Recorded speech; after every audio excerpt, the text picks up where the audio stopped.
이 시간에 함께 하나님 말씀 보겠습니다. 오늘 함께 볼 하나님 말씀은 고린도전서 10장 31절 한 구절입니다. 고린도전서 10장 31절 한 구절을 여러분의 성경으로 찾아서 우리 함께 읽도록 하겠습니다.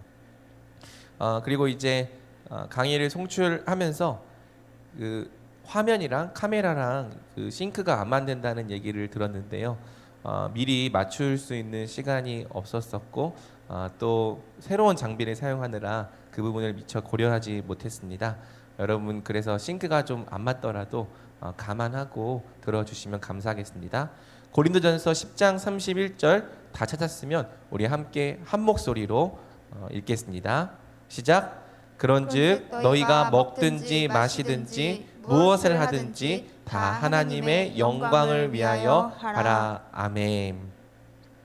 자, 오늘 우리는 사람의 주된 목적과 성경이라는 강의 제목을 가지고 개강 수련회 갖는 시간을 가지려고 합니다.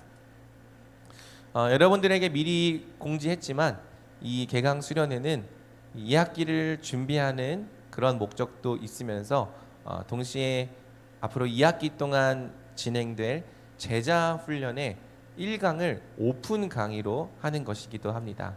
그러면은 제자 훈련하는 그 강의를 우리가 뭐하러 들을 필요가 있는가? 나는 제자 훈련 안 들을 건데 뭐 이렇게 생각하는 지체들이 있을 수도 있는데요.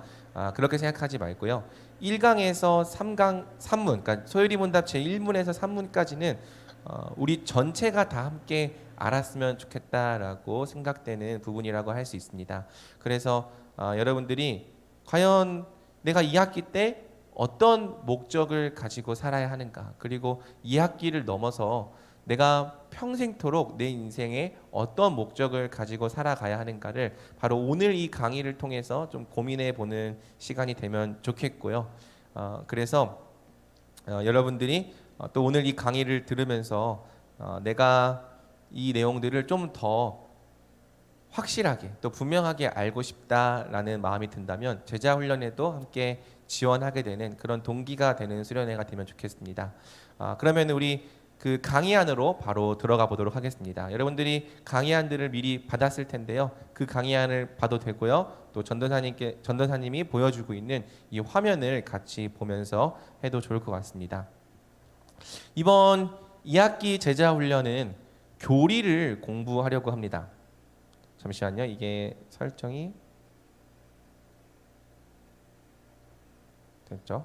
자, 그래서 교리를 공부하려고 합니다. 교리라는 말을 여러분들이 들어봤을 거예요. 그런데 이 교리에 대해서 긍정적인 이 느낌을 갖고 있는 사람들을 오늘날 찾기가 굉장히 어렵습니다. 교리라고 하면은 굉장히 딱딱하고 재미없고 지루한 그러한 이미지를 사람들이 많이 떠올리더라는 것이죠. 그래서 갈수록 교회가 교리를 가르치지 않고 있고요. 또 교리를 배우는 것을 싫어하고 이 교리는 우리의 실생활과 우리의 신앙생활과 그렇게 큰 관련이 없다, 도움이 되지 않는다라고 생각하는 경향이 많아지는 것 같습니다.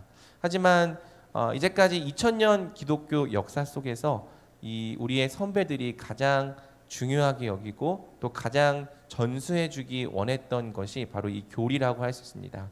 교리가 무엇이냐? 교리는 뭐냐면요, 성경 전체가 특정 주제에 대해 오늘날 우리에게 무슨 가르침을 주고 있는지와 관련된 내용이라고 정의할 수 있는 것이죠.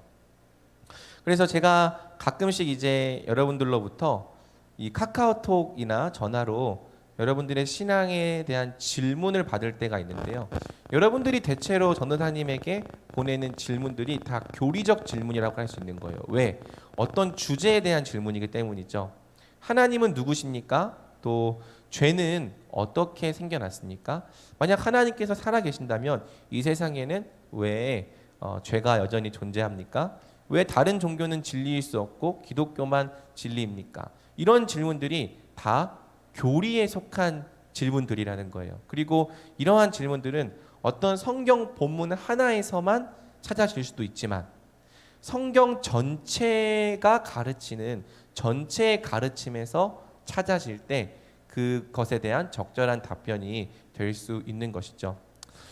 전통적으로 교리는 크게 6가지 주제로 나눠집니다. 그래서 성경이 무엇이냐? 그러면 성경론이고요. 하나님 어떤 분이시냐? 그 하나님 이 세상을 왜 만드셨고 그 하나님 이 세상을 어떤 방법으로 다스리시는가? 그 하나님의 목적이 무엇인가? 이런 하나님에 대한 이야기를 물어본다면 그것은 신론이라고 할 수 있습니다. 그리고 그러면 사람은 어떤 존재냐? 사람은 왜 창조됐고 무엇을 위해 존재하는가? 그리고 사람이 왜 오늘날처럼 이렇게 죄악에 빠진 존재가 되었는가를 물어보는 것은 인간론이라 할 수 있겠고요. 예수님이 누구신가? 예수님이 왜 이 땅에 오셔야 됐는가? 예수님이 왜 참 하나님이면서 참 사람이셔야 됐는가를 물어보는 것은 기독론이라 할 수 있겠죠. 그리고 그 예수님께서 성취하신 구원이 어떻게 우리의 것이 되는가? 우리가 이 땅에서 누리는 구원의 정체, 그 구원의 본질이 무엇인가를 물어보는 것은 구원론이라 할 수 있겠고요.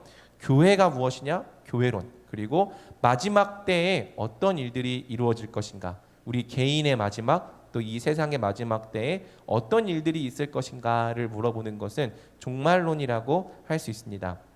소율이 문답은 이 6가지 주제 중에서 교회론만 빼놓고 나머지를 다 다루고 있고요. 그래서 여러분들이 이 6가지 주제를 잘 배운다면 이제 성경을 어떤 책으로 봐야 되는지, 하나님 어떤 분이신지, 우리는 어떤 존재인지, 예수님은 누구시고 그 구원이 어떻게 우리의 것이 되고 내가 마지막 때에 어떤 유익에 참여할 것인지를 분명히 알 수 있게 되는 거죠. 그래서 이게 약간 좀 불편하네요. 잠시만요. 이렇게 바꿀게요. 이렇게 됐죠. 자, 그래서 아까도 얘기했지만 교리 공부는 지루하거나 어렵다. 그리고 오늘날 교육에는 잘 맞지 않는다. 교리를 가르치려고 하면은 요즘 사람들은 어떤 지적인 것보다 감성적인 걸 훨씬 좋아해서 이 교리를 가르치려고 하면 사람들 다 싫어하고 떠난다. 그리고 우리의 신앙생활에 있어서 꼭 필수적인 것은 아니다. 이제 이러한 생각들을 많이 갖고 있죠. 하지만 여러분, 이 교리를 공부할 때 우리가 어떤 유익을 누릴 수 있냐면 교리 공부를 통해 신자는 잘못된 개념을 극복하고 또 어떤 질문들이 생길 때 그 질문들에 대해서 더 나은 결정, 판단, 분별을 할 수 있게 되는 거예요. 실제로 여러분들과 대화를 하다 보면요, 여러분이 교회를 다닌 지는 굉장히 오래되었어도 하나님에 대해서, 또 성경에 대해서, 또 예수님에 대해서, 성령님에 대해서 대단히 오해하고 있고 또 잘못된 개념을 갖고 있는 경우를 많이 보게 됩니다. 하나님 그런 분이 아닌데, 또 예수님 그런 분이 아닌데, 성령님 그런 분이 아닌데, 여러분이 이 성경을 통해서 하나님을 알려고 하지 않고 또 교리를 통해서 하나님이 어떤 분이신지를 배우려 하지 않고 그저 내 감정과 경험과 체험에 의해서만 하나님을 알려고 할 때 대단히 하나님에 대해서 오해하게 되는 경우를 많이 보게 되더라는 것이죠. 그런데 교리가 공부될 때 내가 이런 부분을 잘못 알고 있었구나, 내가 이제까지 오해하고 있었구나, 이런 부분들이 다 교정이 되고 잘못된 개념을 극복할 수 있게 되는 거예요. 그래서 예전에는 내가 이 부분을 잘못 알고 있어서 하나님이 굉장히 두렵고 무서웠는데 오히려 이 부분을 알게 되니까 훨씬 더 마음의 평안함이 찾아오고 자유를 누리게 되는 거죠. 그래서 진리가 너희를 자유케 하리라 라고 예수님께서 말씀하셨는데요, 그 진리는 이 교리로 정리가 되어 있는 거고, 이 교리를 잘 정리해 나갈 때 여러분들은 이 진리 안에서 자유를 누리는 그런 은혜를 경험할 수 있게 되는 것이죠. 여러분, 진리의 견고한 체계는 기독교적 세계관을 통해 세상을 이해하고 바라볼 수 있게 만듭니다. 여러분, 이 세상에는 다 세계관이 있습니다. 무신론적인 세계관도 있고요, 유물론적인 세계관도 있고요. 여러 가지 이 세계관이 지금 여러분을 둘러싸고 있고 여러분은 그 세계관으로부터 영향을 받고 있어요. 세계관에는 다 내러티브라는 것이 있습니다. 즉 세계관이 여러분들에게 들려주는 이야기가 있다는 거예요. 돈이 없으면 행복하지 않다, 결혼하면 불행하다, 뭐 여러 가지 너를 위해서 많은 걸 쌓아놓지 않으면 너의 인생에 미래는 없다, 이런 식으로 여러 가지 세상이 여러분의 귀에 들려주는 말들, 내러티브가 있습니다. 그러면 여러분, 우리가 기독교적인 세계관을 배우지 않을 때, 갖지 않을 때 우리는 계속해서 세상이 들려주는 내러티브를 가지고 내 자신을 이해하고 세상을 바라보게 되는 거죠. 그러면 우리는 믿음을 따라 선택하기가 굉장히 어려운 거예요. 왜? 우리가 갖고 있는 개념이 하나님의 말씀에서 나온 개념이 아니라 다 이 세상이 들려준 개념인 거죠. 이 세상이 들려준 개념을 가지고 직업을 가지려 하고, 이 세상의 세계관으로 연애하려고 하고, 이 세상의 세계관으로 결혼하려고 하면 여러분, 그 하나님의 말씀이 우리 삶 가운데 작용하지 못하고, 또 세상의 세계관은 대부분 사탄의 속임수와 거짓말일 경우가 많기 때문에 그것들이 주는 이 고통과 어려움에서 빠져나오기 어렵게 되는 것입니다. 그래서 이 교리를 배워가는 것은 기독교적인 세계관을 만들어 나가는 과정인 거예요. 탄탄하게. 그래서 세상 교훈의 풍조에 요동하지 않고 나는 이 말씀 안에만 거하겠습니다라고 말하는 그러한 성숙을 이룰 수 있도록 도와주는 것이죠. 그리고 3번, 믿음은 분명한 지식에 근거한 신뢰다. 믿음은요, 단순히 맹신이 아니다. 맹종이 아니에요. 하나님의 약속에 근거한, 하나님의 분명한 말씀에 근거한 신뢰와 확신이기 때문에 바른 교리에 근거한 믿음은요, 반드시 우리 삶의 실천과 순종으로 이어지게 되어 있는 것이죠. 만약에 내가 뭔가를 배웠는데 그것이 나의 삶의 실천과 순종으로 이어지지 않는다? 잘못 배운 거예요. 만약에 내가 하나님의 말씀과 교리를 배웠는데 그것이 하나님을 사랑하고 내 이웃을 사랑하는 사랑으로 이어지지 않는다? 잘못 배운 거예요. 제대로 배운다면, 또 바르게 한다면 그것은 반드시 믿음을 낳고 그 믿음은 우리 삶의 실천과 순종으로 이어지게 되어 있는 것이죠. 그리고 마지막, 여러분, 교회의 일치는 진리의 일치라고 할 수 있습니다. 교회가 어떻게 하나가 되는가? 진리 안에서 하나를 이루는 거예요. 그래서 각 사람이 다 다른 생각, 다른 개념, 다른 내러티브를 갖고 있으면은 교회는 결코 하나가 될 수 없습니다. 반대로 우리가 다 같은 교리를 고백하고 같은 진리를 고백한다면 우리는 그 진리 안에서 일치를 이룰 수 있는 거죠. 우리가 예배를 시작할 때마다 항상 사도신경을 외우는데 그 사도신경을 외우는 이유가 무엇입니까? 우리가 이 사도신경이 고백하는 내용에 일치되어 있는 존재다라는 고백이 그 안에 들어가 있는 거예요. 우리는 하나님을 믿고 예수님을 믿고 성령 하나님을 이렇게 믿는 사람들이다라는 것을 함께 고백함으로써 우리가 진리 안에서 하나님을 고백하는 게 사도신경인데요. 이 진리의 내용이 훨씬 더 견고해지고 분명해질수록 우리는 교회가 훨씬 더 연합되는 은혜를 경험할 수 있는 것이죠. 그래서 이 교리를 우리가 어떻게 공부해야 되느냐? 1번, 기도를 통해 성령의 조명하심을 구하며 또 겸손하게 사고하고 다른 사람으로부터 도움을 받아야 한다. 하나님의 진리를 알아가는 것에는 반드시 하나님께서 비춰주시는 은혜가 필요합니다. 하나님께서 조명하여 주시지 않으시면, 그 눈을 열어주시지 않으시면 우리는 이 말씀으로부터 아무것도 깨달을 수 없고요. 또 어떤 것을 알게 된다고 하더라도요, 그것을 감사함으로 받아들이기가 어려운 거예요. 오히려 의문을 가지고 또 나는 이 말씀에 동의할 수 없다라고 대적하고 싫다고 말하고 하는 것이 우리의 본성인 것이죠. 그래서 우리는 항상 성령 하나님의 조명하심을 구하고 또 내가 겸손하다라는 것을 주님 앞에 고백하고 또 도움을 받으면서 배울 때 그 진리를 충분히 잘 받아들일 수 있는 거죠. 또 2번, 어떤 주제라도 관련된 성경 구절을 함께 모으고 이해함으로 공부해야 합니다. 성경과 함께 공부해야 됩니다.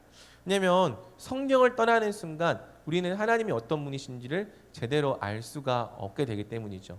교리는 단순히 어떠한 철학적인 사고와 사변에 의해서 만들어진 것이 아니라 하나님의 말씀에 의해서 정리가 된 것입니다. 그래서 여러분들이 이거 내용을 공부할 때 하나님의 말씀과 함께 봐야 하고요. 그렇게 할 때 나중에 여러분들이 혼자 성경을 읽을 때도 이 내용이 어떤 교리를 또 가르치고 있는 내용이구나라고 서로 이 도움을 주고 받을 수 있는 것이죠. 그래서 이 교재에는 항상 각 주를 통해서 이렇게 말씀이 다 달려 있는데 이 말씀을 같이 읽으면서 말씀과 함께 공부할 때 이 교리가 여러분에게 유익을 줄 수 있죠. 또 마지막, 교리 공부에는 반드시 하나님을 향한 기쁨과 감사가 동반되어야 한다. 이 교리 공부의 목적이 무엇이냐? 믿기 위해서예요. 하나님께서 주신 말씀을 감사함으로 받아들이기 위해서요. 그래서 가장 교리를 잘 공부하는 사람은 가장 믿음으로 잘 받아들이는 사람이라고 할 수 있는 것이죠.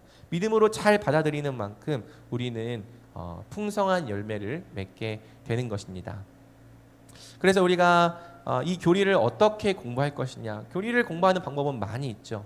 그런데 우리는 특별히 웨스트민스터 소유리 문답이라는 이 교리 체계 또 교리 공부를 가지고 공부를 하려고 합니다. 이 웨스트민스터 소유리 문답은요, 17세기에 영국의 웨스트민스터에서 6년간 회기를 걸쳐 만들어진 건데 지금까지도 최고라고 일컬어지고 있는 정말 교회의 위대한 유산이라고 할 수 있죠.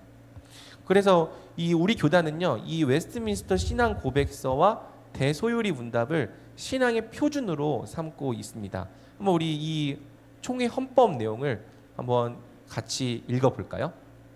자, 마이크를 준비해 주시고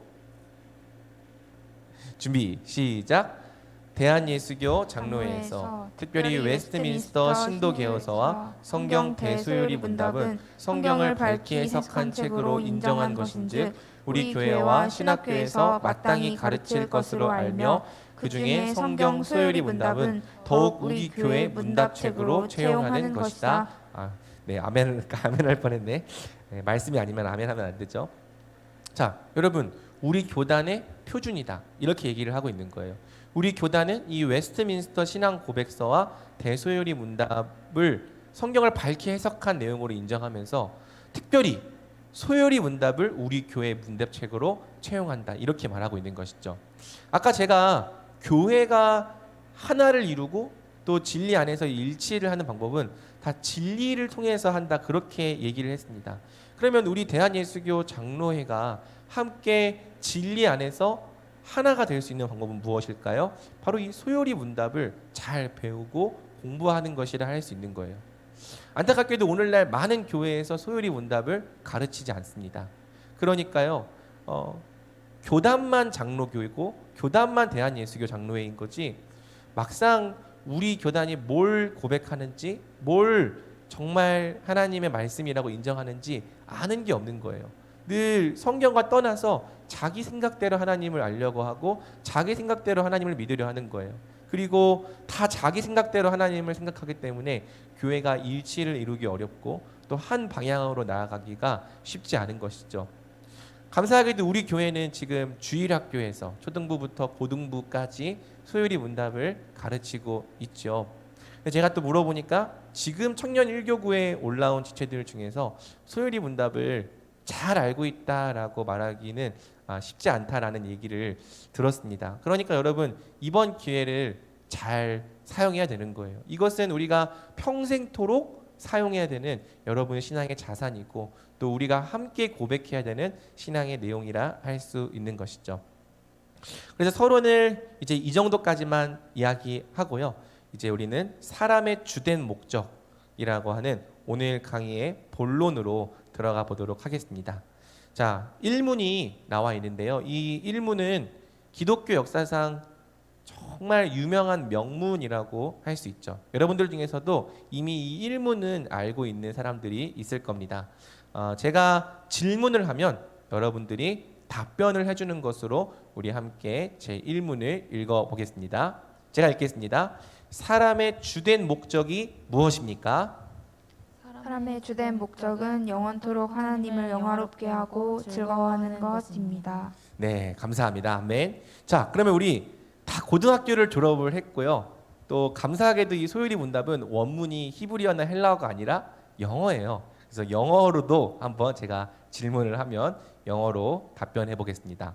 What is the chief end of man? 답변을 안 해주네요. 자, 저랑 같이 읽어봐요. 시작. Man's chief end is to glorify God and to enjoy Him forever. 저도 발음 안 좋아요. 그래도 한번 원문을 같이 읽어보자는 거예요.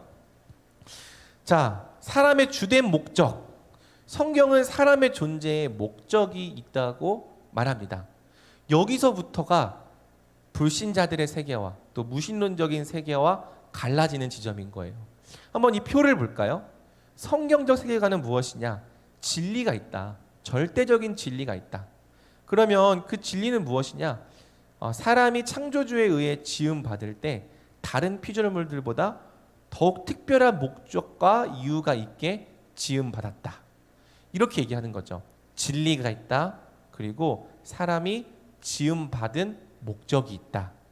그러면서 그 목적이 있어야지만, 그 목적대로 살아야지만 그 삶이 가치가 있다.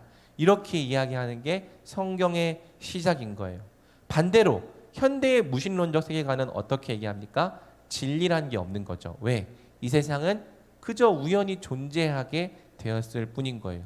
신이 없기 때문에, 모든 것은 다 우연히 존재했기 때문에 절대적인 진리라는 것도 있을 수 없고, 모든 것은 다 그저 존재할 뿐이다 라고 말하는 것이죠. 그래서 이 무신론적 세계관은 인생의 목적에 대해서 어떻게 얘기합니까? 인생의 목적은 누군가 주는 게 아니다. 왜? 없으니까. 정해져 있는 게 없다는 거예요. 그래서 그 목적은 내가 찾아야 된다. 내 입장에서 나한테 맞고 나한테 가장 좋은 것을 찾는 것이 내 인생의 목적이다. 그래서 내 인생은 나의 것이다. 나의 행복과 만족을 위해 사는 것이 내 인생의 목적, 내가 존재하는 목적이다. 바로 이러한 내러티브를 가지고 이 세계관이 사람들에게 말을 하고 있다는 것이죠. 그리고 또 특징이 있습니다. 절대적인 진리가 없기 때문에, 또 절대적인 삶의 목적이 없기 때문에 나와 너는 다르므로 존재의 목적도 다르다. 그러니 너의 존재 목적을 나한테 강요하지 말아라. 우리는 그저 서로를 인정해줘야 할 뿐이지 어떠한 특별한 목적, 특별한 진리를 잣대로 들이대서는 안 된다. 이렇게 말하고 있는 세상 속에서 살아가고 있다는 것부터 우리가 알 필요가 있는 것이죠. 자, 그러면 여러분, 과연 이 둘 중에 어느 게 좋을까? 그리고 이 둘 중에 어느 게 더 맞을까를 우리가 생각해 볼 필요가 있는 거예요.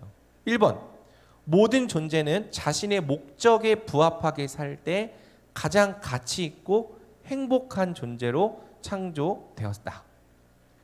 물고기는 헤엄치도록 창조되었습니다. 그리고 새는 날도록 창조된 것이죠. 그런데 그 헤엄치도록 창조된 존재가 만약에 물 밖으로 튀어나와 있다면, 또 날도록 창조된 그 존재가 날개를 잃어버렸다면 그 물고기, 그 새는요 더 이상 가치 있고 행복한 삶을 누리기가 굉장히 어려운 거예요. 마찬가지로 사람도 그렇다는 거죠. 사람에게도 자신의 목적이 있고 그 존재 목적에 부합하게 살 때 가장 가치 있고 행복한 존재라고 성경은 말하는 거죠. 그래서 여러분, 자신의 존재 목적을 잘 아는 사람은요, 그 목적을 어떻게 하면 더 잘 이룰 수 있을까를 고민하게 되는 거예요. 그리고 매일 그 목적을 향해 힘차게 걸어 나가는 삶을 살게 되는 것이죠. 하지만 반대로 목적이 없으면 어떨까요? 목적을 상실하거나 잘못된 목적을 가질 때 사람은 불행해지는 것이죠. 일단 목적이 없다면 도대체 나는 왜 이 세상에 있고 나는 무엇을 위해 살아야 되는지에 대한 목적이 없다면, 그래서 그 목적을 내가 정해야 된다면 끊임없이 불안한 거예요. 나는 어떤 가치가 있는 사람인가? 지금 내가 삼고 있는 이 목적, 이 방향이 맞을까? 늘 근원적으로 불안한 고민을 하게 되는 것이죠. 그러니까 하나님께서 알려주시는 목적을 아는 사람은 그 목적을 어떻게 이룰까를 고민하면서 그 목적을 이루어 나가는 삶을 살게 되는데, 목적이 없다고 말하는 사람은 자기가 그 목적을 정해야 되니까, 그런데 맨날 그 목적을 정해놓고서도 과연 이 목적이 맞을까? 이 목적대로 가면 내 인생에 답이 있을까? 이 목적대로 살면 내가 행복할까? 이것부터가 고민이 되는 거예요. 그러니 늘 불안하고 늘 방향이 바뀌고 어려울 수밖에 없는 것이죠. 그리고 여러분, 두 번째가 더 중요하죠. 잘못된 목적 설정은 사람의 행복과 가치를 왜곡하고 파괴시킨다.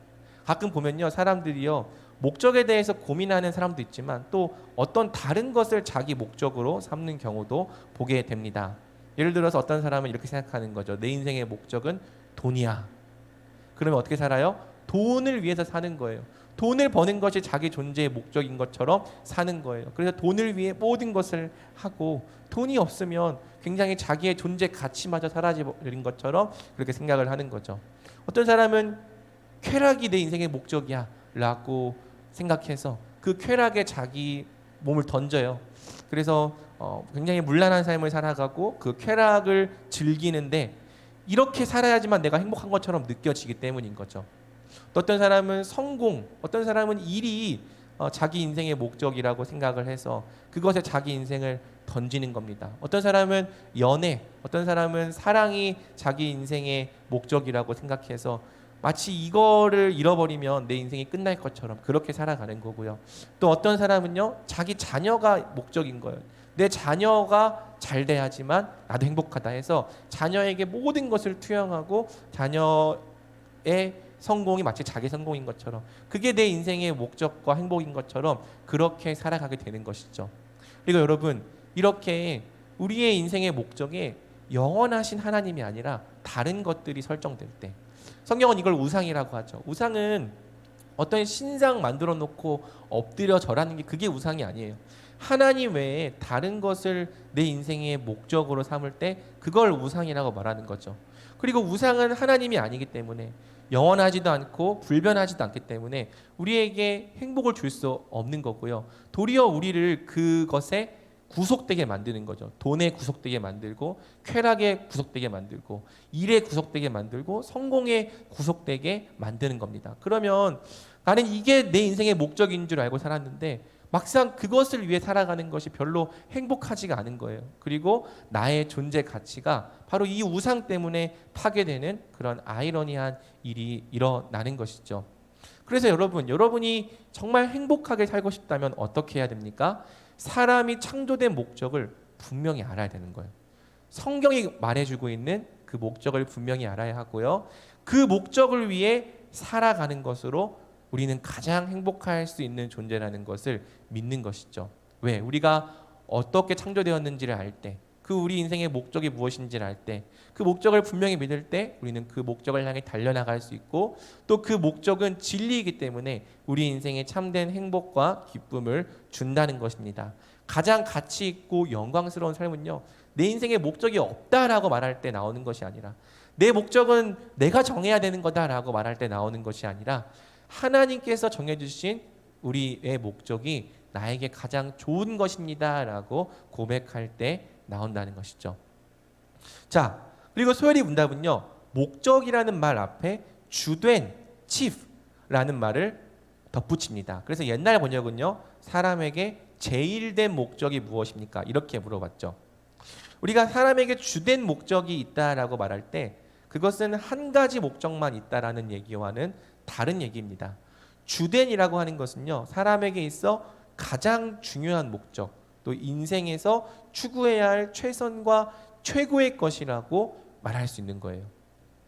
여러분, 우리가 인생을 살아가면서 여러 목적들을 세웁니다. 그런데요, 그 목적은 그보다 더 중요한 목적 앞에서 수단이 되는 거죠. 자, 예를 들어서 그냥 이건 예예요. 여러분 뭐 너무 왈가왈부하지 마세요. 내가 10kg 살을 빼기로 이렇게 목적을 정했어요. 그러면은 10kg 살을 빼는 것이 지금 당장 내 앞에 있는 목적이죠. 그런데 10kg 살을 빼는 이유가 무엇인가? 더 잘생겨지기 위해서? 아니면 뭐 더 옷이 이제 옷핏이 더 잘 나오게 하기 위해서? 뭐 이런 그 다음의 목적이 있는 거예요. 그럼 여러분, 그럼 내가 더 잘생겨지고 더 옷을 잘 입으려고 하는 그런 목적은 무엇인가? 라고 물어볼 때 내가 이렇게 잘생겨지고 또 옷도 잘 이렇게 맞으면 사람들에게 또 인기와 또 사람들의 관심을 받을 수 있을 것 같아서, 또 이런 게 목적이 될 수 있다는 거죠. 물론 살 빼는 게 다 이런 목적 때문이라는 건 아니에요. 예를 드는 거예요. 그럼 내가 사람들에게 인기를 얻고 관심을 얻으려고 하는 목적은 무엇인가? 그렇게 하면 내가 행복해질 것 같아서. 이런 식으로 목적의 목적을 따라가다 보면은 맨 끝에 있는 목적이 나오는데, 그것이 바로 인생의 주된 목적이라고 할 수 있는 거죠. 그래서 결국에 그 목적의 목적을 따라가다 보면요, 우리는 항상 내가 행복하기 위해서, 내가 잘 살기 위해서라는 그러한 목적이 나오는 거예요. 그런데 성경은 그 목적을 바꿔주는 거죠. 너의 궁극적인 목적은 그게 아니다. 따로 있다. 그리고 그 목적을 위해 살 때 행복하기 원하는, 참으로 기뻐하기 원하는 너의 그 목적도 성취된다. 이렇게 얘기를 하는 겁니다. 그러면 우리는 주된 목적을 이루기 위해 다른 목적들을 수단으로 삼는 인생을 살아가야 하는 거죠. 목적과 수단이 바뀌면 안 되는 거예요.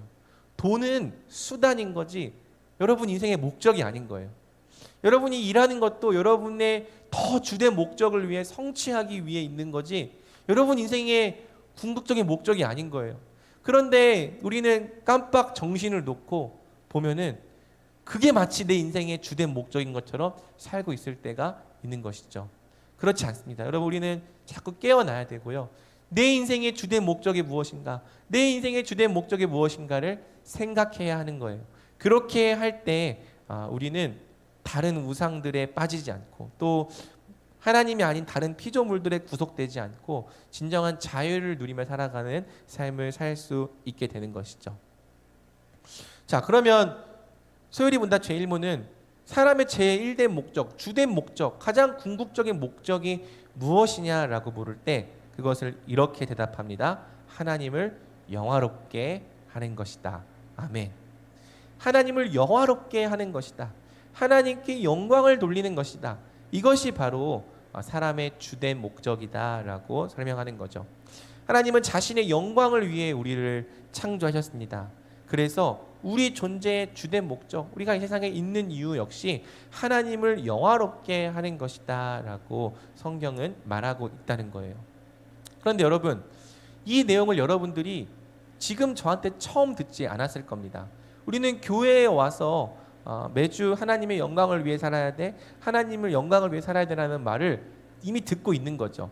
그런데 놀라운 게 뭔지 압니까? 아무도 하나님의 영광을 위해 산다는 것이 무슨 뜻인지 제대로 모르고 있다는 거예요. 이게 이제 우리가 교리를 잘 배워나가야 되는 이유이기도 한 거죠. 하나님의 영광을 위해 산다는 게 무슨 말인가? 그 말 자체는 많이 사용하지만 정말 그 말이 갖고 있는 의미가 무엇인지를 알고 있는 사람들이 생각보다 적더라는 것입니다. 그래서 여러분, 이 말을 들을 때 대단히 많이 오해를 하게 되는 거예요. 네가 하나님의 영광을 위해 살아야 된다 라고 말하면 어떤 마음부터 드는 거죠? 내가 왜 하나님의 영광을 위해 살아야 돼? 라는 생각이 드는 거죠. 그래서 1번, 하나님의 영광을 위해 사는 것은 내 기쁨과 즐거움을 포기하고 노예처럼 사는 것이다. 이런 생각이 드는 거예요. 하나님의 영광을 위해 사는 것은 나한테 그렇게 행복한 일이 아니다. 나의 행복을 포기하게 만드는 일이다. 그래서 그분의 영광을 위해 살지 않고 내가 원하는 대로 내 몸이 이끄는 대로 살아야지만 나는 행복할 수 있다. 이렇게 생각하는 지체들이 의외로 많더라는 것이죠. 그리고 또 이건 다른 종류의 오해인데요. 이런 오해를 갖고 있는 사람도 있습니다. 하나님의 영광을 위해 산다는 것은 어떤 업적을 세워서 하나님의 이름을 드러내는 것이다. 그래서 옛날에 이제 어떤 축구 선수가 골을 넣은 다음에 어떻게 하죠? 갑자기 티를 뒤집어 까는데 뭐 이제 예수님께 영광 이제 이런 식으로 티에 막 써져 있어요. 그러면 그렇게 하는 게 과연 하나님을 영화롭게 하는 것인가? 근데 의외로 이게 이제 하나님의 영광을 위해 사는 것이다라고 생각하는 사람들이 많더라는 것이죠. 그러면 업적을 이루기 전에는 하나님의 이름을 드러내지 못하는 것인가? 하나님의 영광을 위해 살지 못하는 것인가? 라는 의문이 생기게 되는 것입니다. 그러니 여러분, 이 시간 여러분이 이 내용을 정말 잘 정리할 필요가 있겠죠. 자, 하나님을 영화롭게 한다는 것이 무엇인가? 먼저 영광의 정의부터 알아야 됩니다. 우리 영광의 정의를 한번 함께 읽어보겠습니다. 시작. 하나님의 하나님 되심이 나타나고 드러나는 것. 다시 한번 읽어볼까요? 시작. 하나님의 하나님 되심이 나타나고 드러나는 것. 영광이란 하나님의 하나님 되심인 거예요. 앞으로 영광이란 단어를 만날 때는 하나님의 하나님 되심이란 단어를 떠올리면 돼요. 그래서 하나님은 하나님의 하나님 되심을 나타내고 드러내시기 위해 세상을 창조하셨다. 이게 하나님께서 자기 영광을 위해 세상을 창조하셨다는 말과 같은 내용인 겁니다. 어떤 내용이라고요? 하나님은 하나님 되심을 나타내고 드러내시기 위해 세상을 창조하셨다. 이것이 바로 하나님께서 하나님의 영광을 위해 세상을 창조하셨다는 말인 것이죠. 그래서 하나님의 하나님 되심은 어떤 것이냐? 이것은 하나님의 속성과 관련된 것인데요. 이것이 이제 제4문에 나와 있습니다. 하나님은 존재와 지혜와 권능과 거룩과 공의와 선하심과 진실하심이 무한하고 영원하고 불변하시다. 그러면은 하나님께서 하나님의 영광을 나타내신다는 것은 그 하나님의 공의로우심, 하나님의 자비, 선하심, 진실하심을 충만하게 나타내는 것과 관련이 있는 것이죠. 그리고 하나님은 자신의 영광을 나타내시기 위해 모든 일을 계획하고 이루어 가시는 분이라는 것입니다. 그러면 영화롭게 하는 것은 무엇이냐? 하나님의 하나님 되심이 나타날 때 그 앞에 합당한 반응과 경배를 올려드리는 것이라 할 수 있는 거죠. 그러니까 중요한 것은요, 영화롭게 한다는 것은 반응이라는 거예요.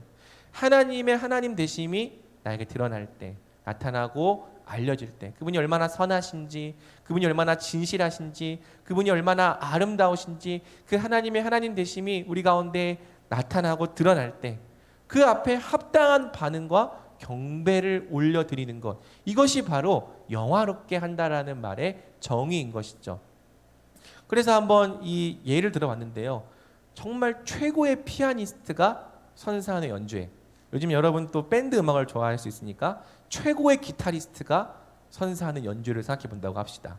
뭐 직접 공연을 가서 본 친구들은 그런 느낌을 받아봤을지 모르겠는데요, 정말 연주를 잘하는 어떤 피아니스트, 기타리스트, 보컬리스트, 그걸 들으면요, 그 자리에 가만히 앉아 있을 수가 없어요. 어떻게 하죠? 우와, 대단하다, 쩐다, 이렇게 얘기하는 거죠. 반응이 나온다는 거예요. 그 영광이 나타날 때, 그 영광이 드러날 때 거기에 반응이 나오고 그것을 칭찬하고 그것에 호응을 보내는 것, 이것이 하나님을 향해 이루어질 때 그것을 예배라고 말할 수 있는 것이고, 경배라고 말할 수 있는 것이고, 영화롭게 하는 것이라 말할 수 있는 것이죠. 그래서 여러분, 하나님을 영화롭게 하는 것은요, 그분을 위해 어떤 업적을 이루는 것이 아니라 도리어 그분의 영광을 알고 누리며 만족하는 것과 관련된다는 것입니다. 다시, 하나님을 영화롭게 하는 것은요, 그분을 위해 어떤 업적을 이루는 것이 아니라 그분의 영광을 아는 게 중요한 거예요. 그분의 영광을 누리고 그분의 영광으로 만족하는 거예요.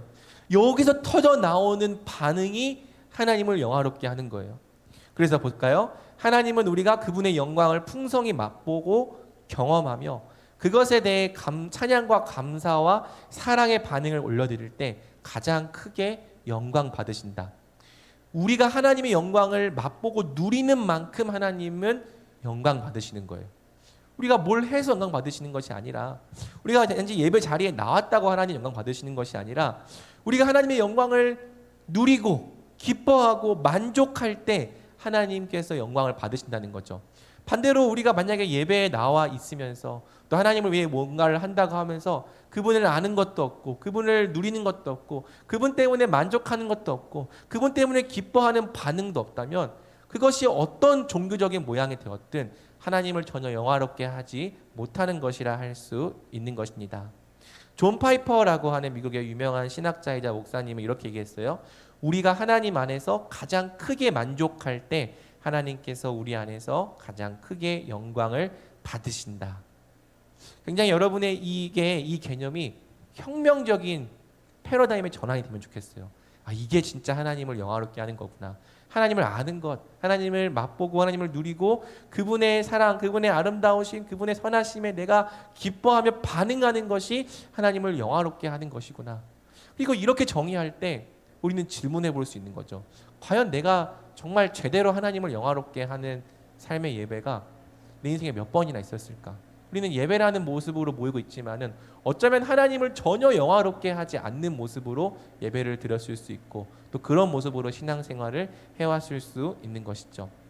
그래서 여러분, 사람의 주된 목적이 하나님을 영화롭게 하는 것이라는 사실은요, 또 하나님을 알아가는 것이 곧 사람의 주된 목적이라는 의미이기도 합니다.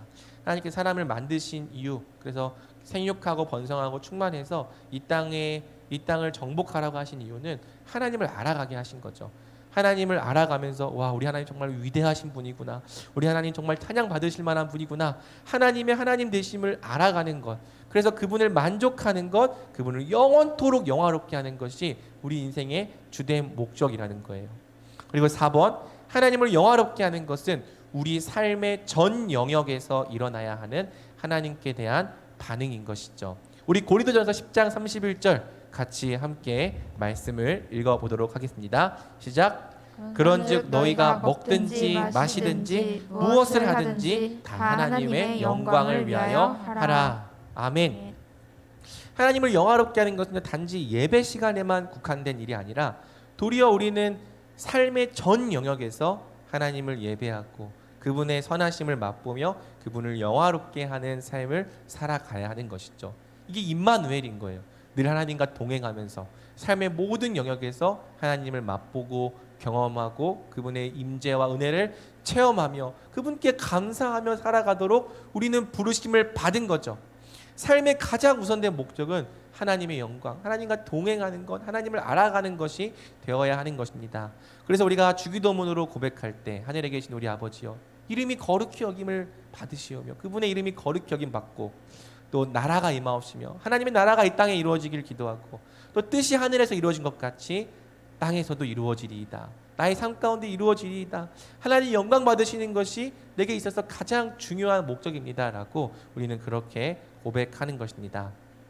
자, 여기까지만 이제 이 3번까지만 하고 우리 잠깐 5분 정도 휴식하려고 하는데요. 소위님보다 제1부는요 하나님을 영화롭게 하는 것뿐만 아니라 그를 영원토록 즐거워하는 것까지가 사람의 제일된 목적이라고 말하는 것이죠. 자, 하나님을 영화롭게 하는 것은 필연적으로 그분을 영원토록 즐거워하는 것으로 이어진다. 이게 무슨 말일까요? 하나님을 영화롭게 하는 것과 그분을 즐거워하는 것은 서로 별개의 것이 아니라는 거예요. 도리어 하나님을 영화롭게 하는 것이 사람이 누릴 수 있는 최고의 행복과 기쁨이라는 것이죠. 하나님께서 사람을 그렇게 만드신 거예요. 하나님 안에서 만족할 때, 하나님의 영광을 맛보고 하나님의 영광을 위해 살 때 가장 즐거워할 수 있도록, 가장 기쁘고 행복할 수 있도록 만들어진 존재가 바로 사람인 것이죠. 자, 하나님을 즐거워한다는 것이 무엇인가? 여러분, 하나님을 즐거워해 본 적이 있습니까? 교회 생활 즐거워하는 거 말고 정말 하나님을 즐기고 하나님을 즐거워해 본 적이 있냐는 거죠. 여러분, 사람은요 자신이 가장 좋아하고 가치 있게 생각하는 것을 칭찬하고 즐거워하는 존재입니다. 왜? 사람은 무엇인가를 예배하도록 무엇인가의 가치에 반응하고 그거를 즐기도록 지음받은 존재이기 때문이죠. 그래서 사실 가장 예배다운 예배를 보려면 스포츠 경기장에 가보면 된다. 이렇게 말하는 사람들이 있어요. 왜? 스포츠 경기장에 가면은 예배가 뭔지를 알 수 있어요. 어떤 이 스포츠 선수들의 굉장히 탁월한 그 운동 실력에 어떻게 합니까? 열광하는 거예요. 뭐 예를 들어 야구 좋아하는 선수 친구들은 류현진 선수가 이 공 던지는 거 볼 때 우와 소리를 지르면서 기뻐하고 즐거워하는 거예요. 또 제가 이제 중고등부 사역을 했었는데 BTS 요즘 이제 빌보드 차트 1위 해가지고 계속 뉴스에 나오죠. 콘서트에 늘 이렇게 갔다 옵니다. 돈을 막 이렇게 모아가지고 갔다 오는데 거기에 가서 BTS의 BTS 됨에 영화롭게 하는 그 반응하고 하는데 그걸 억지로 반응하지 않는 거예요. 그럼 어떻게 합니까?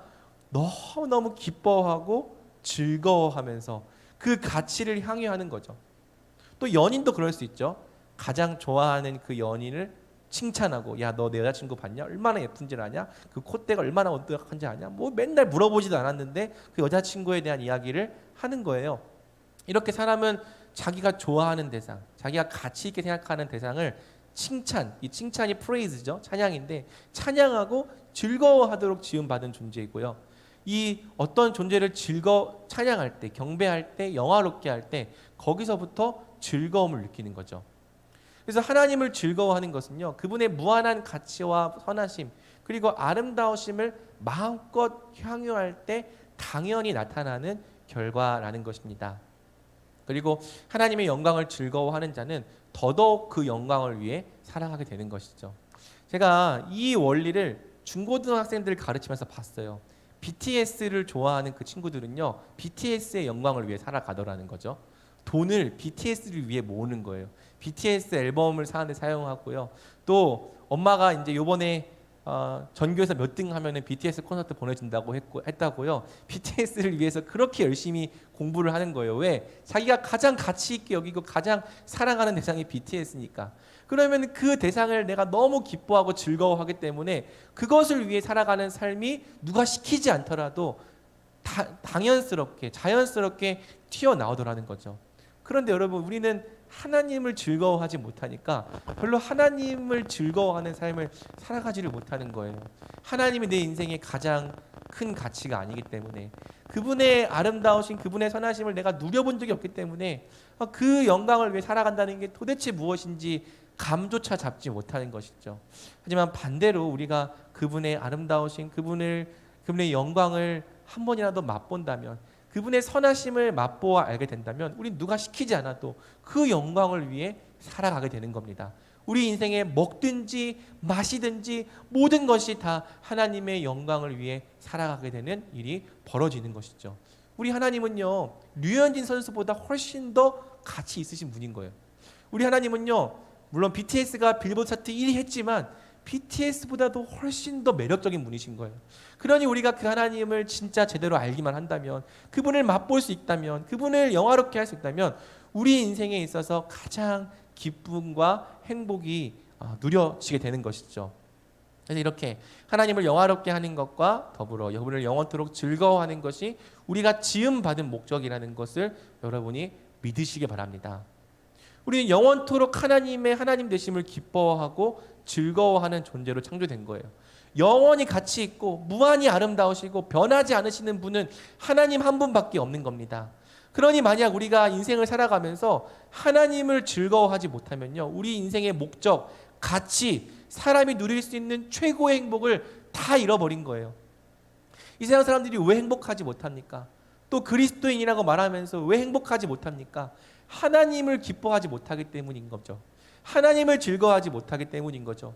우리는 하나님을 기뻐하고 즐거워해야 가장 가치 있고 행복한 존재인 건데, 늘 이 가치는 던져버리고 너무나도 못난 것들로부터 우리 인생의 행복을 찾으려 하니까, 너무나도 하나님에 비해 열등한 것으로부터 우리 인생의 만족을 찾으려 하니까 늘 순간적이고 늘 그때뿐이고 늘 공허함으로 다시 빠져드는 그러한 일로 빠져들게 될 수밖에 없는 것입니다. 그러나 우리가 만약 하나님을 기뻐할 수 있다면 우리 인생 가운데 영원토록 지속될 진정한 기쁨과 또 행복이 계속될 수 있는 거죠.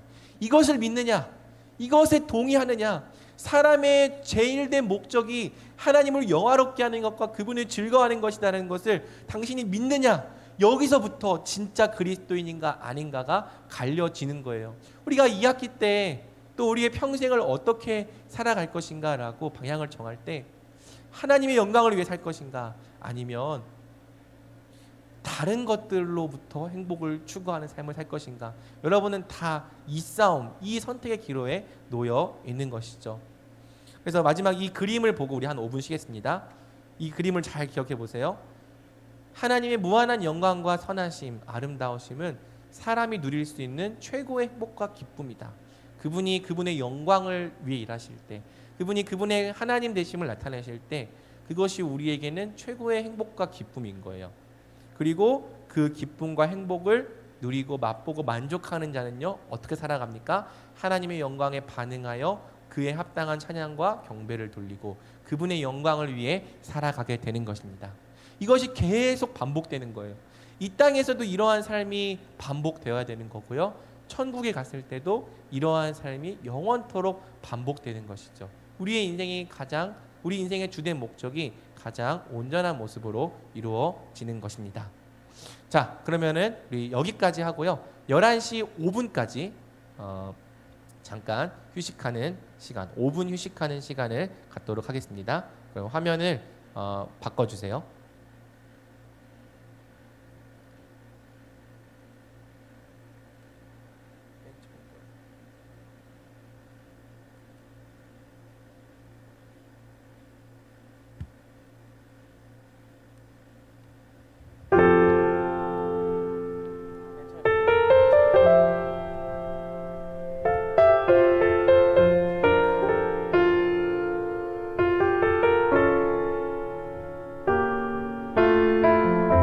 주 주님의 생각 속에서 나를 잊으십니까?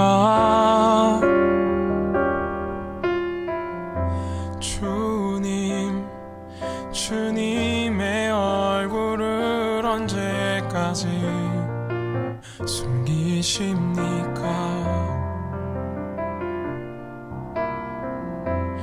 나의 영혼은 고민과 걱정이 아주 많습니다. 나의 원수는 나를 뒤흔들며 자랑합니다. 여호와 나의 하나님이여, 나를 잊지 말고 대답해 주세요. 내가 주님과 멀어지지 않게 나의 눈을 밝히소서.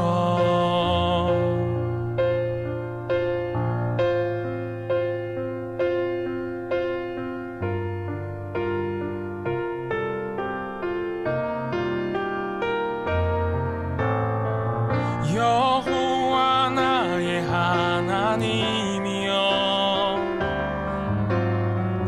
오직 주의 사랑을 의지합니다. 나의 마음이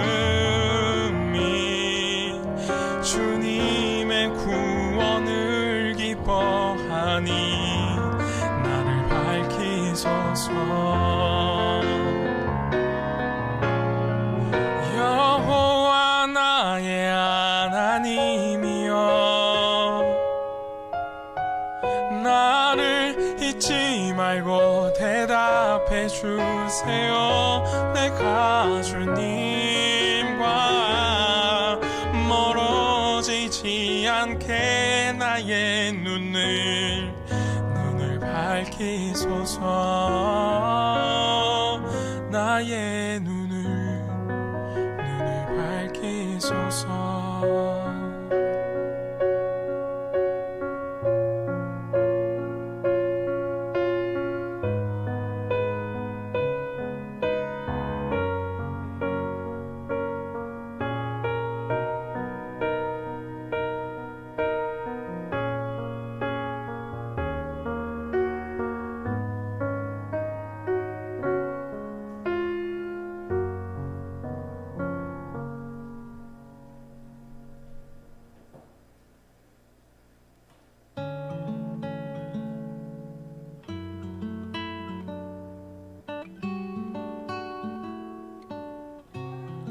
주님을 닮아가는 것, 그의 형상대로 우리 지으신 사랑의 비밀, 주님을 기억해 하시려 주님을 따라가는 것.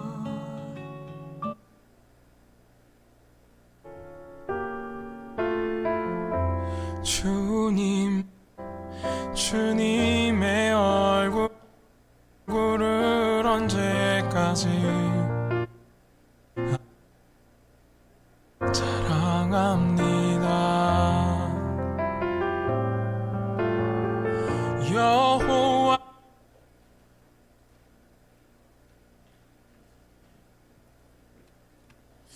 자, 그러면 이제 우리 마지막으로 2문에서 3문을 함께 살펴보는 것으로 오늘 개강 수련회를 마치도록 하겠습니다.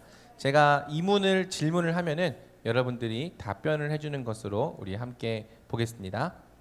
제가 질문하겠습니다. 하나님은 우리로 하나님을 영화롭게 하고 즐거워하도록 지도하시기 위하여 어떤 규칙을 주셨습니까? 구약과 신약 성경에 있는 하나님의 말씀이 우리로 하나님을 영화롭게 하고 즐거워하도록 지도하시기 위한 유일한 규칙입니다. 아멘. 자, 볼까요? 눈에 보이지 않는 하나님을 우리가 어떻게 영화롭게 하고 즐거워할 수 있는가? 이제 이 질문으로 넘어가는 거예요. 하나님을 영화롭게 하고 즐거워하는 것이 우리 인생의 주된 목적이라면 그것을 이뤄야 우리 인생에 참 가치가 있는 것이고, 그것을 이루지 못하면 우리 인생의 모든 목적을 다 잃어버린 것이라면 이제 우리는 물어봐야 되는 거죠. 하나님은 눈에 보이지 않으시는데, 하나님은 영이신데 우리가 어떻게 그 눈에 보이지 않는 하나님을 영화롭게 하고 즐거워할 수 있는가? 이렇게 제 이문은 질문하는 겁니다. 그리고 이렇게 답변하는 거죠. 하나님은 우리가 그분을 영화롭게 하고 즐거워할 수 있도록 성경을 주셨다는 거예요. 자, 한번 예시를 볼게요. 어떤 대상을 찬양하고 즐거워할 수 있기 위해서는 그 대상을 잘 알아야 한다. 이게 그 대상을 기뻐하고 즐거워할 수 있는 필수 조건인 거예요. 제가 지난 사역지에 부임했을 때 그 학생들이 가장 먼저 물어본 게 뭐였냐면, 전도사님 배틀그라운드랑 오버워치 할 줄 아세요? 이거를 이제 물어본 거예요. 여러분, 제가 게임을 하게 생겼습니까? 안 하게 생겼습니까? 네, 옛날엔 했는데 요즘에는 할 시간이 없었어요. 그래서 막 애들이 맨날 배틀그라운드 막 그 영상을 보고 그것만 보고 있고, 또 오버워치 그거 영상 보고 있고 막 그거에 대해서 얘기를 하는데 도저히 이제 거기에 대해서 같이 공감을 할 수가 없고 낄 수가 없는 거죠. 그래서 이제 제가 이제 배틀그라운드는 뭐 그냥 같이 대충 한번 보고, 또 오버워치에 대해서 공부를 하면서 오버워치에는 이제 뭐 한조라는 캐릭터가 등장을 하고 또 겐지라는 캐릭터가 등장을 해서 이제 그런 것들을 이제 막 쓰는구나, 이런 것들을 이제 공부하면서 뭐 어느 정도 좀 아니까 되게 애들이 좋아하시더라고요. 전도사님이 그런 것도 아세요? 어떤 대상을 알기 위해서는 그걸 잘 알아야 되는 거예요. 또 제가 어렸을 때 저희 아버지는 무협 영화를 되게 좋아하셨거든요. 그래서 의천도룡기라고 하는 아주 오래된 고전 무협 그 영화를 맨날 보고 계셨는데, 무협에 대해서도요 알지 못하면 하나도 재미가 없는 거예요. 근데 제가 이제 20살이 넘어서 무협에 약간 그 빠졌던 때가 있었습니다. 무협 그 소설을 보려면 전문 용어들을 좀 몇 개 알아야 되거든요. 내공이라는 말을 알아야 되고, 또 외공이라는 말을 알아야 되고, 그래서 내공을 잘못 사용하면 주와 인마에 빠진다. 지금 제가 무슨 말을 하는지 하나도 모르겠죠. 그런데 이 내용을 알면, 정리를 하면, 그리고 그것에 대해서 이해할 수 있으면 너무너무 재미있는 소설이 무협 소설이고 무협 영화였던 거예요. 마찬가지입니다. 하나님을 영화롭게 하고 하나님을 즐거워하기 위해서는 성경을 통해서 하나님을 아는 게 전제가 되는 거예요. 알지 못하면 그분을 영화롭게 할 수 없고 즐거워할 수가 없는 거예요. 그래서 우리는 잘 알지 못하기 때문에 그분의 성경을 읽어도 재미가 없는 거고요. 그분을 즐거워하지 못하는 것이죠.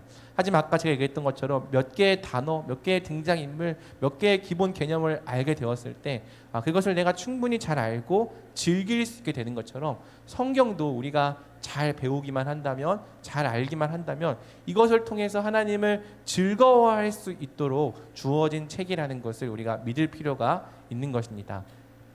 우리가 하나님을 기뻐하고 즐거워하지 못하는 이유는 하나님을 잘 알지 못하거나 그분에 대해 오해하고 있기 때문이다.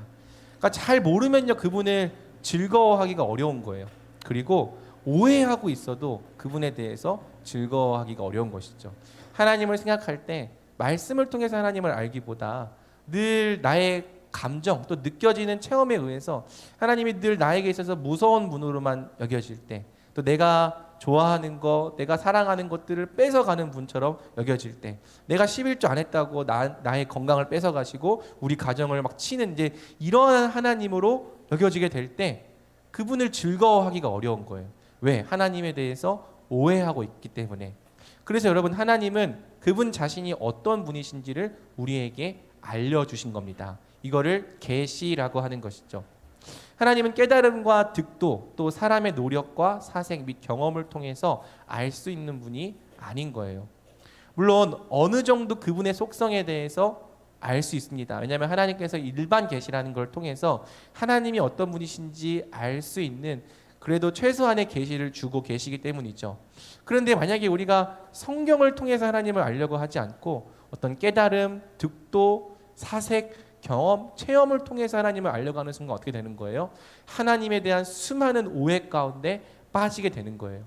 제가 이제 사역을 하다 보면 늘 성경은 안 읽으려고 하면서 배우려고 하진 않으면서 자기의 체험으로만 하나님을 알아가려고 하는 그러한 청년들을 간혹 보게 됩니다. 그런데 그 말을 들어보면은 너무나도 많은 하나님에 대한 오해로 가득 차 있는 거예요. 왜? 우리 하나님은 분명히 하나님이 어떤 분이신지에 대해서 알려주셨는데 그것을 무시하고 일반 계시를 통해서만 어떠한 나의 노력 이런 것들을 통해서만 알려고 할 때 우리는 그분을 제대로 알 수가 없는 거죠. 그래서 우리가 하나님을 알기 위해서는 하나님께서 그분 자신을 우리에게 알려주셔야 합니다. 이것을 특별 계시라고 하는 거고요. 하나님이 자신이 어떤 분이신지를 가장 탁월하게 또 가장 유일하게 알려주신 방법을 우리는 성경으로 믿는 것이죠. 그러면 성경은 무엇이냐? 성경은 하나님의 말씀이다라고 믿어요. 성경은 하나님의 감동에 의하여 기록된 책이죠. 디모데후서 3장 16절에서 17절 이렇게 얘기합니다. 모든 성경은 하나님의 감동으로 된 것으로 교훈과 책망과 바르게 함과 의로 교육하기에 유익하니 이는 하나님의 사람으로 온전하게 하며 모든 선한 일을 행할 능력을 갖추게 함이라. 여기서 이 감동이라고 번역된 단어는 하나님께서 숨결을 불어 넣으셨다는 뜻인 거예요. 이 성경을 누가 썼습니까? 하나님께서 갑자기 보이지 않는 손을 허공에 나타나게 하셔서 그 보이지 않는 손이 기록한 책이 성경입니까? 그렇지 않습니다. 이 성경은요 40여 명이 넘는 저자들, 인간 저자들이 쓴 책인 거죠. 그런데 어떻게 이 인간 저자들이 쓴 책이 하나님의 말씀일 수 있느냐? 하나님께서 그 인간 저자들과 함께 하시며 주권적으로 영감하셨기 때문인 거예요. 감동을 불어 넣어 주셔서 그 사람들의 인격과 개성을 사용하시되 오류가 없게 하셨다. 하나님의 숨결이 들어갔다. 그래서 이 하나님의 숨결이 들어가 있는 책에는 하나님의 말씀이라고 할 수 있는 거고 사람이 썼지만 궁극적인 저자는 하나님이시다 이렇게 얘기하는 거죠. 그러면 그 성경이 하나님의 말씀인지 우리가 어떻게 알 수 있는가? 성경은 그것이 하나님의 말씀임을 스스로 증명합니다. 성경은 성경 자체가 하나님의 말씀임을 스스로 입증하고 있는 거죠. 이것을 뭐 순환 논리다라고 비판하는 사람들도 있지만 여러분 성경은요 여타 다른 높은 권위에 의해 호소돼서 증명될 수가 없는 거예요. 성경이 하나님의 말씀인지 어떻게 합니까? 이성적으로 생각해 보니 그렇습니다. 그러면 이성이 성경보다 더 높은 권위인 거예요. 그러면 이성이 가장 높은 권위, 가장 옳은 권위인지를 어떻게 합니까? 또 이성적으로 생각해 보니 그렇습니다. 그렇게 말하면은 결국에는 세상 사람들의 논리도 순환 논리로 가게 되는 거죠. 아니면 이성이 가장 옳은 것인지를 어떻게 알 수 있습니까? 경험을 통해 알 수 있습니다. 이렇게 말하면은 경험이 더 높은 권위가 되는 거예요. 근데 성경은 이성이나 경험이나 여타 다른 권위보다 훨씬 더 높은 권위이기 때문에 다른 이성이나 경험에 의해서 이 증명될 수 없고 오직 성경은 자기 스스로 하나님의 말씀임을 증명하는 거죠. 이걸 성경의 자증성이라고 하는 거예요. 그리고 또한 성경은요 특징이 있습니다. 하나님의 말씀이라는 사실을 우리가 성경을 읽을 때 성령 하나님께서 확증해 주신다는 거예요. 성경이 하나님의 말씀인 걸 어떻게 아느냐? 읽어야 아는 거죠. 읽을 때 이 성경에는 하나님의 능력이 나타나기 때문에 읽을 때 이게 진짜 하나님의 말씀이 맞구나라고 깨닫게 된다는 것입니다. 성경의 무엇성, 성경의 모든 말씀은 오류가 없으며 진실하다. 무엇라고 하는 것은요, 성경이 모든 걸 다 말하고 있다는 의미가 아니라요. 도리어 어떤 주제라도 성경이 말하고 있는 바가 진리임을 이야기하는 거고요. 또 성경은 일반적인 언어로 기록되어 있지만 그럼에도 불구하고 과학적 사실 및 역사적 사실과 상충되지 않음을 믿는 것이죠. 명료성, 성경은 이해할 수 있는 책인 거예요. 이해하지 못하는 특별한 비밀의 책이 아니라 정말 여러분이 하나님의 도움을 구하고 그의 말씀에 따르기 원한다면 읽을 때 이해하기 쉽도록 분명하고 명료하게 기록된 책이라는 것이고요. 필요성, 복음의 지식을 알기 위해 필수적이고 여러분의 구원을 알기 위해 필수적이에요. 성경 없이 구원받을 수 있는 방법이 없습니다. 그리고 뿐만 아니라 여러분이 영적인 삶을 유지하고 하나님의 뜻에 대한 특정한 지식을 갖기 위해서도 성경이 필요한 것이죠. 여러분 중에서 그렇게 질문하는 지체들이 있어요. 하나님의 뜻이 무엇인지 알면 내가 그 뜻을 위해 살 텐데. 근데 여러분, 하나님의 뜻에는 두 가지가 있습니다. 하나는 드러난 뜻이고 하나는 감춰진 뜻인데 내 인생에 어떻게 될 것인가, 어느 방향으로 가야 내가 형통할 것인가, 이런 걸 질문하는 것은 하나님의 감춰진 뜻을 물어보는 것이라 할 수 있죠.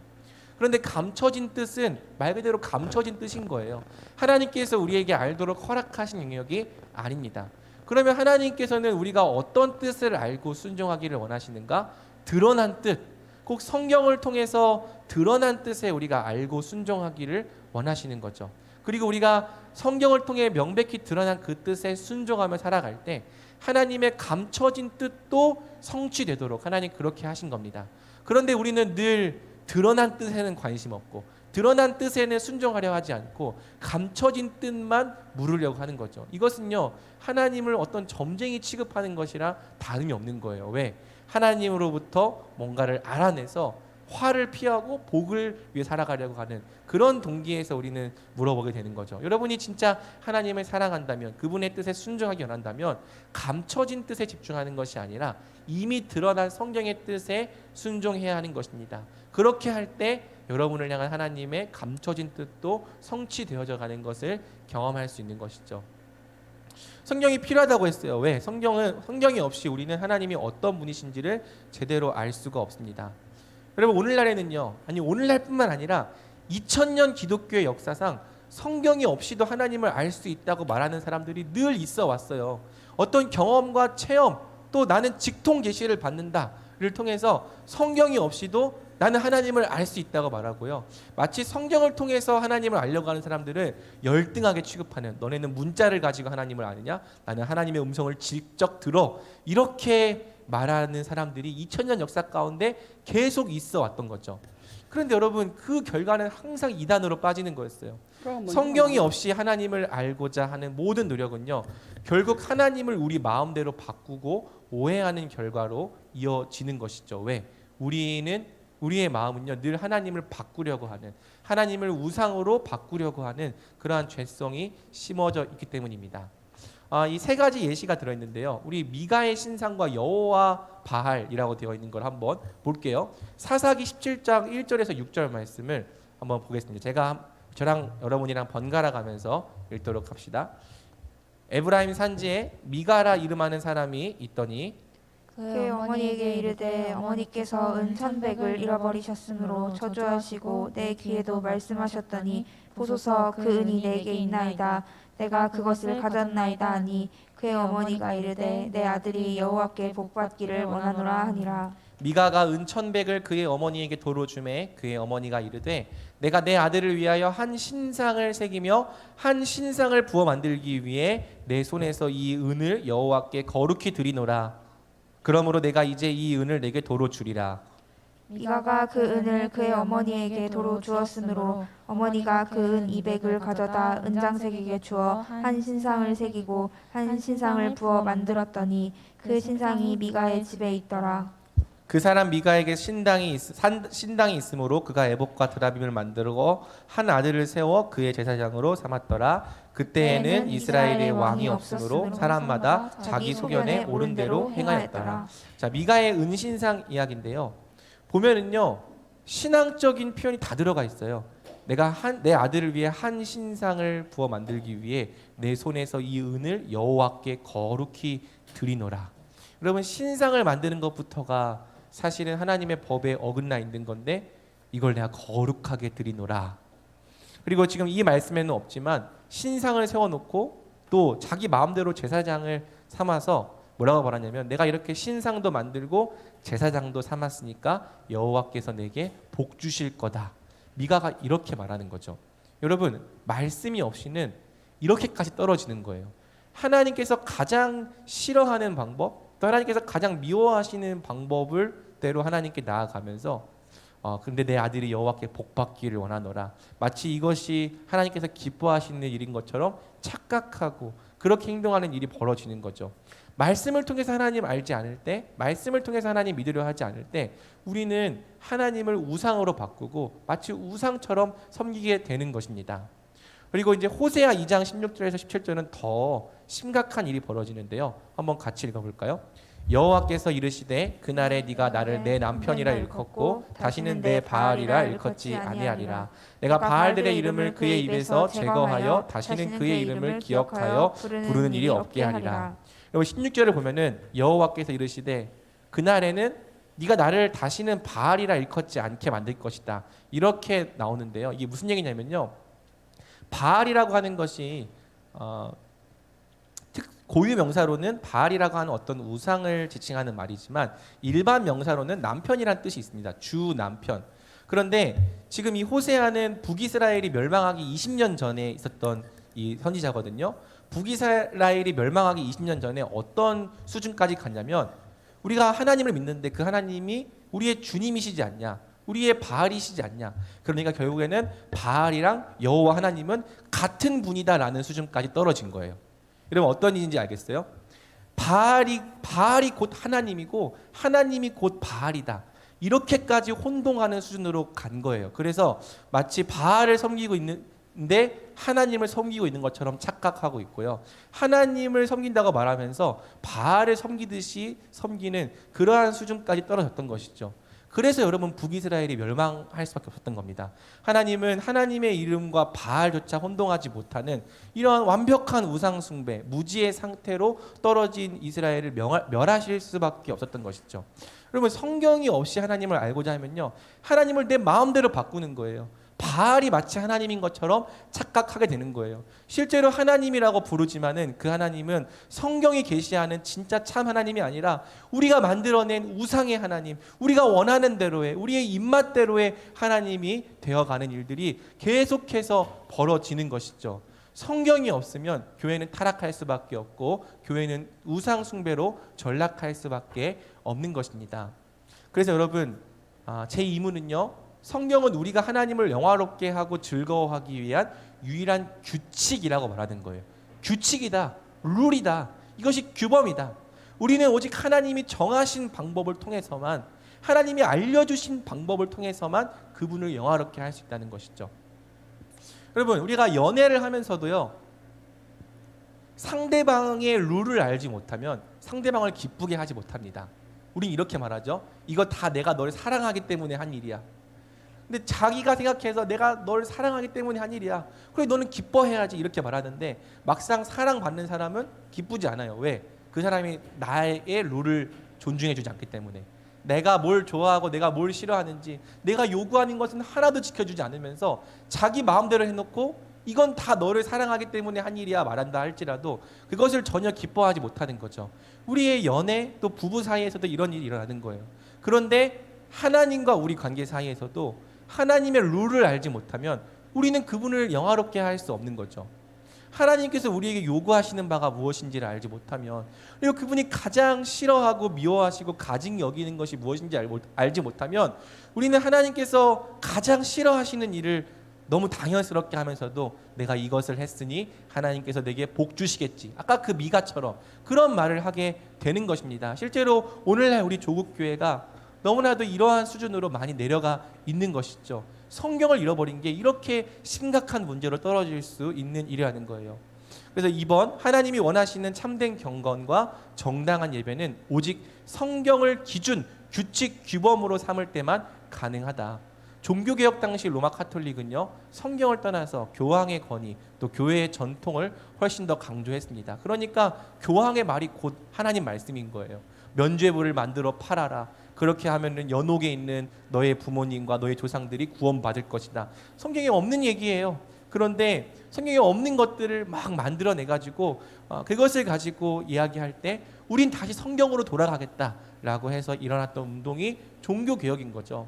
하나님이 원하시는 진짜 경건 또 정당한 예배는 오직 성경을 기준으로 삼을 때만 가능한 겁니다. 반대로 성경 없이 내가 내 자의대로 드리려 하는 예배가 오히려 얼마나 하나님을 정말 모욕하게 만들고 그분을 진노케 할 수 있는지 우리는 생각해야 하는 것이죠. 그래서 마지막 성경의 주된 가르침 두 가지 제가 질문하면 답변을 해주세요. 성경이 주로 가르치는 것이 무엇입니까? 성경이 주로 가르치는 것은 사람이 하나님에 대하여 무엇을 믿어야만 하고 하나님이 사람에게 요구하시는 의무가 무엇인지에 관한 것입니다. 자, 이제 앞으로 성경이 어떤 책인가, 성경이 가르치는 게 무엇인가라고 누군가 물어본다면 여러분 이렇게 답변해 줄 수 있을 것 같아요. 하나님에 관하여 무엇을 믿어야 하는가? 하나님을 아는 지식이에요. 그리고 하나님이 사람에게 요구하시는 의무가 무엇인가? 우리 사람을 아는 지식인 거예요.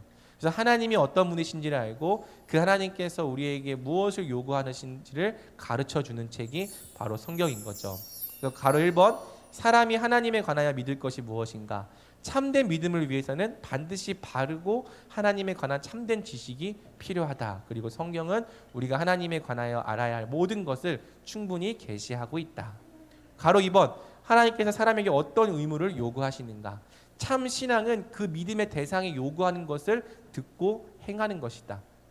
진짜 믿음이 무엇이냐? 진짜 신앙생활이 뭐냐? 우리가 믿어야 되는 그 대상이 요구하는 것을 듣고 순종하는 게 믿음이라는 거예요. 만약에 우리의 믿음의 대상이 하나님이라고 말하면서 그 대상이 요구하는 것을 들을 마음이 없다면, 그것대로 행할 마음이 없다면 우리는 참 신앙을 갖고 있다고 말하기가 어려운 것이죠. 그래서 믿는 내용과 그 내용에 합당한 삶의 실천은 동전의 양면과도 같고요. 이 믿는 내용이 뿌리라면 이 합당한 삶의 실천은 이 믿음으로부터 나오는 열매에 해당한다고 할 수 있는 것입니다. 그래서 우리가 이 제자훈련 2학기 때요, 소일이문답 전체를 다루는 것이 아니라 1에서 38문까지를 다루는데요. 이 숫자로만 보면은 1에서 38문이 훨씬 적어 보이고 39문부터 107문이 훨씬 많아 보이지만 1에서 38문에 중요한 내용들이 다 들어가 있습니다. 사람이 하나님에 관하여 믿을 것이 무엇인가에 대한 내용이 들어가 있고요. 이것이 이제 2학기 제자훈련 때 주로 이루어지는 주제라고 할 수 있는 거고요. 또 다음에 이제 전도사님이 만들려고 하는 것은 2부, 소일이문답 2부, 하나님께 사람에게 어떤 의무를 요구하시는가. 그래서 여기에는 10계명과 또 주기도문에 대한 내용들이 포함되어 있죠. 그래서 바로 이러한 목적에서 성경의 주된 가르침을 일목요연하게 정리하고 또 알고 순종하기 위해서 이것을 배우려 하는 거고요. 여러분들이 오늘 이 강의를 듣고 내 인생의 방향을 잘 설정할 뿐만 아니라 또 그 방향을 잘 설정하기 위해서 성경을 사용해야 되겠다고 결단할 뿐만 아니라 제자훈련에도 많이 참여하는 것을 권면하는 것입니다. 결론 및 적용을 우리 한 번씩 읽고 마치겠습니다. 우리 1번 같이 한번 읽어볼까요? 시작. 오늘날 우리는 인본주의적 세계관, 곧 절대적인 진리란 애초에 존재하지 않으며 그렇기에 내 자신의 행복과 만족을 위해 살아가는 것을 매우 당연하게 여기고 또한 그것을 유일한 의미와 가치로 여기는 시대 속에 살아가고 있다. 또한 이런 인본주의적 가치관이 기독교 안에도 그대로 들어와서 우리가 하나님을 위해 존재하는 것이 아니라 마치 하나님이 우리 인간의 행복과 유익을 위해 존재하는 분인 것처럼 생각하는 가르침이 성행하고 있다. 그러므로 우리는 성경의 바른 가르침을 따라 이런 인간 중심적인 사고와 인본주의적 기독교를 거부할 수 있어야 한다. 또 우리는 하나님의 주되심을 거부하고 자신의 만족과 유익을 위해 살기로 선택한 것이 바로 아담의 첫 범죄였음을 기억해야 한다. 여러분, 세상이 말한다고 그걸 다 진리로 받아들이지 마십시오. 내 행복과 내 만족을 위해 살아가는 게 뭐가 문제냐라고 말하는 것이 오늘날 이 세상의 세계관이 말하는 거짓말입니다. 우리는 하나님을 위해 존재하도록 지음받았고요. 그렇게 살 때 가장 행복할 수 있는 존재인 것이죠. 그래서 이러한 인본주의적인 가르침이 기독교 안에 들어와서 우리의 교회를 지배하고 우리의 생각을 지배하는 것을 우리가 진리로 막아내야 되는 거예요. 이것에 실패하면은 우리는 결국 하나님을 이용하려고 하는 여전히 나 중심적인 삶을 살아갈 수밖에 없는 것이죠. 우리 2번 같이 읽겠습니다. 우리는 하나님을 영화롭게 하고 그분을 즐거워하도록 지음받은 존재이다. 그러므로 삶의 모든 영역에서 하나님의 하나님 되심을 즐거워하며 그에 합당한 영광을 돌리며 살아가는 것이 우리가 존재하는 목적이라고 할 수 있다. 우리는 이 목적을 기준으로 이 목적에 맞게 살아갈 때 가장 가치 있고 의미 있고 행복한 존재다. 하나님을 더 많이 알고 그분을 즐거워하며 그분의 영광을 위해 살아가는 것을 인생의 가장 큰 기쁨으로 삼는 우리가 되자. 아멘. 여러분, 이 제1문이 여러분의 인생에 이루어지기만 한다면 여러분 인생 전체가 변할 것입니다. 여러분의 기쁨의 목적이 하나님으로 바뀌어지는 은혜가 있기 원합니다. 우리 3번 같이 읽겠습니다. 성경이 없이 우리는 절대 하나님이 누구신지를 온전히 알 수 없고 그렇기에 그분을 영화롭게 하거나 즐거워할 수 없다. 그리고 오늘날 기독교 안에 들어온 모든 종류의 헛된 경배와 우상 숭배는 바로 성경에 대한 무관심과 무지로 말미암은 것이다. 성경을 잃어버리면 우리는 곧바로 하나님에 대한 수많은 오해 가운데 휩싸이게 된다. 또 성경을 잃어버리면 우리는 자기 생각과 자기 방법으로 하나님을 섬기게 된다. 성경을 전혀 읽지 않고 성경에 대해 거의 무지한데도 지금까지 신앙생활을 할 수 있다면 거기에는 커다란 문제가 있는 것이다. 초대 교부인 어거스틴은 톨렐에게 들고 읽어라라고 말하였다. 이제 우리의 삶 가운데 성경을 회복하자. 성경을 들고 읽는 것으로 모든 무지와 오해로부터 벗어나 하나님을 아는 참된 지식에 이르는 은혜를 누리자. 아멘. 여러분 정말 성경 없이 성경을 그렇게 안 읽는데도 신앙생활 잘할 수 있었다면요, 여러분 정말 그게 진짜 신앙생활이었는지 다시 생각해 봐야 되는 거예요.